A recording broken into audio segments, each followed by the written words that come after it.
எம்ஜிஆரை அவமதிக்கும் நோக்கில் தாம் பேசவில்லை என விடுதலை சிறுத்தைகள் கட்சித் தலைவர் திருமாவளவன் விளக்கம் அளித்துள்ள நிலையில் திருமாவளவன் சற்று சிந்தித்து பேசியிருக்க வேண்டும் என்று அதிமுக துணை பொதுச் செயலாளர் கே.பி. முனுசாமி குறிப்பிட்டுள்ளார்.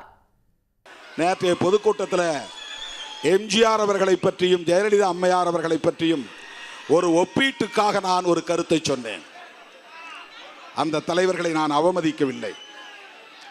அவர்களை விமர்சிக்கும் அளவுக்கு நான் ஒன்றும் பெரிய ஆள் இல்லை. கருத்து முரண்பாடுகள் உண்டு, அது வேறு. விமர்சனங்கள் இருக்கும், அது வேறு.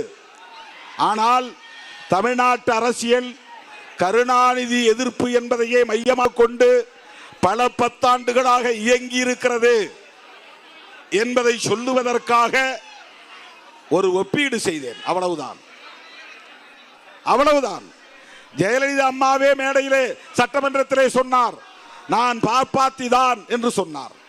அவரை விமர்சனம் செய்ததால் அவர் அதை கிளைம் செய்தார். அதை நான் கோடிட்டு காட்டினேன். யார் இல்லை என்று வந்தாலும் உடனடியாக கொடுக்கக்கூடிய 8வது குடை வள்ளல். அந்த வள்ளலை பற்றி பேசுவதற்கு சற்று சிந்தித்திருக்க வேண்டும்.